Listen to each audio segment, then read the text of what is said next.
పశ్చిమ బెంగాల్ తృణమూల్ కాంగ్రెస్లో చీలిక మొదలైంది. తృణమూల్ రెబల్ ఎమ్మెల్యే రీతబ్రత బెనర్జీ అసెంబ్లీకి వెళ్లారు. తనకు 59 మంది టీఎంసీ ఎమ్మెల్యేల మద్దతు ఉందని ప్రతిపక్ష నేతను మార్చాలని కోరుతున్నారు. టీఎంసీ రెబల్ ఎమ్మెల్యేలు కూడా ఒక్కొక్కరుగా అసెంబ్లీకి చేరుకుంటున్నారు.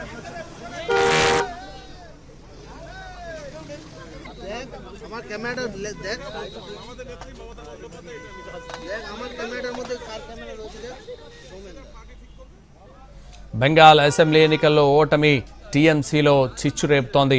ఫలితాలు వచ్చి నెల కాకముందే అంతర్గత విభేదాల్లో పార్టీ సతమతమవుతోంది. మమతా బెనర్జీకి పార్టీపై ఉన్న పట్టు సడలుతున్న సంకేతాలు కనిపిస్తున్నాయి. 50 మంది తృణమూల్ ఎమ్మెల్యేలు రహస్య సమావేశాన్ని ఏర్పాటు చేసుకోవడం, నిన్న దీదీ నిర్వహించిన ధర్నాకు 6 ఎమ్మెల్యేలు 3 ఎంపీలే హాజరు కావడం ఆశ్చర్యపరిచింది. వీరిలో డెరెక్ ఓబ్రియన్, కళ్యాణ్ బెనర్జీ, శోభన్ దేబ్ చటోపాధ్యాయ, నైనా బందోపాధ్యాయ వంటి సీనియర్ నేతలే ఉన్నారు. కొత్తగా పార్టీ తరపున ఎన్నికైన వారు ఎవరూ మమతా బెనర్జీ చేపట్టిన నిరసన కార్యక్రమానికి హాజరు కాలేదు.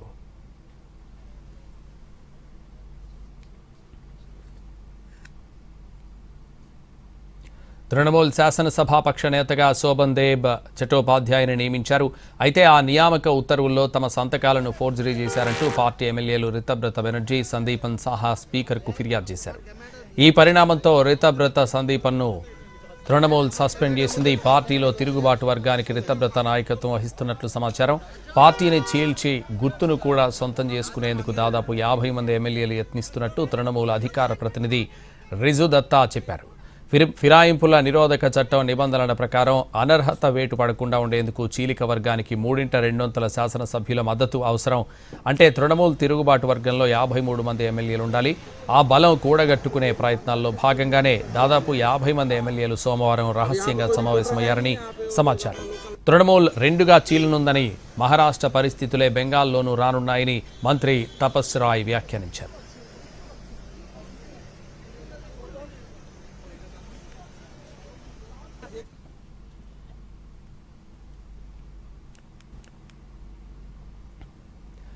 బెంగాల్లో తృణమూల్ పార్టీకి సంబంధించి మరింత సమాచారం మా ప్రతినిధి రాజు లైవ్లో అందిస్తారు. రాజు,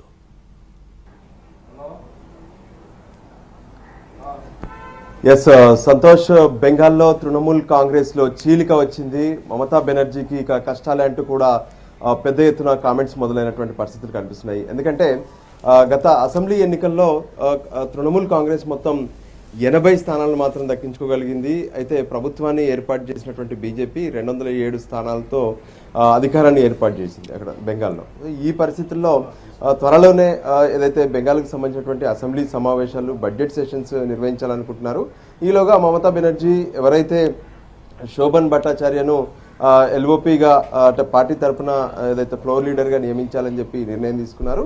అక్కడ తలెత్తినటువంటి వివాదం కాస్త ఇప్పుడు పార్టీలో చీలికకు దారితీసిందని చెప్పుకోవచ్చు. గత 2 రోజులుగా మమతా బెనర్జీ సైతం అంటే నిన్న ప్రత్యేకంగా ఆందోళనకు కూడా దిగింది. ఏ విధంగానైతే బెంగాల్లో జరుగుతున్నటువంటి పరిస్థితులు కావచ్చు, బీజేపీ అనుసరిస్తున్నటువంటి విధానాలంటూ కూడా ఆందోళనకు దిగినటువంటి పరిస్థితి కనిపించింది. ఆ తర్వాత ఢిల్లీకి వచ్చి కూడా ఢిల్లీలో ఆందోళన చేస్తామని చెప్పారు. కానీ ఈలోగా రితభద్ర బెనర్జీ ఎవరైతే ఉన్నారో ఆయన మాత్రం ఏకంగా అసెంబ్లీకి చేరుకున్నారు. తనకు 50 మందికి పైగా ఎమ్మెల్యేల మద్దతు ఉంది. అంటే ఏదైతే మొత్తం 80 మంది గెలిచినటువంటి పరిస్థితుల్లో ఇక్కడ 2/3 మెజార్టీ కావాలంటే 53 మంది కావాలి.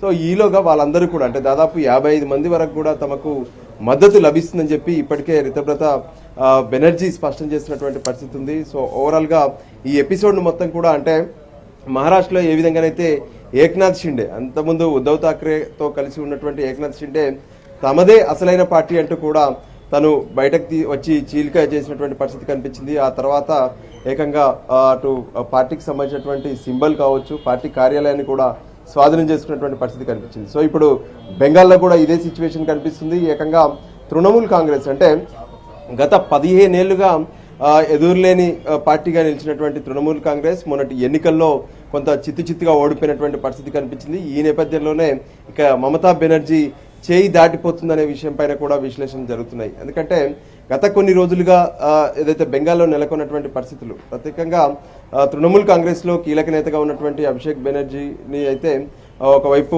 కార్యకర్తలు కావచ్చు అక్కడ గ్రామాల్లో తిరగనివ్వనటువంటి పరిస్థితి కనిపించింది. ఆయన హెల్మెట్ పెట్టుకుని మరి జనాల్లోకి వెళ్ళినటువంటి పరిస్థితి కూడా కనిపించింది. సో ఈ పరిస్థితుల్లో ఏ విధంగానైతే ఎమ్మెల్యేల తిరుగుబాటు అంటే మొత్తం 80 మందిలో ఇప్పటికే 50 మంది మేమంతా కలిసికట్టుగా ఉన్నాము, అంతేకాదు తనకే ఈ పార్టీకి సంబంధించినటువంటి ఫ్లోర్ లీడర్ పదవి ఇవ్వాలంటూ కూడా స్పీకర్ను కోరబోతున్నారు. సో ఈ సిచ్యువేషన్ అంతా చూస్తుంటే తృణమూల్ కాంగ్రెస్లో పెద్ద చీలిక వచ్చిందని చెప్పుకోవచ్చు.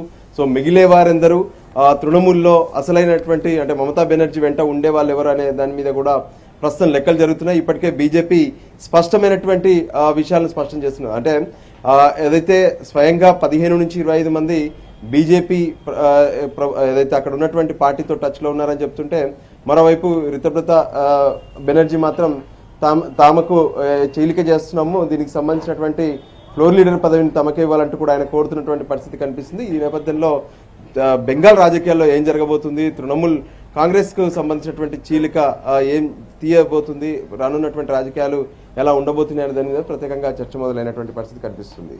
సంతోష్. Right, thank you.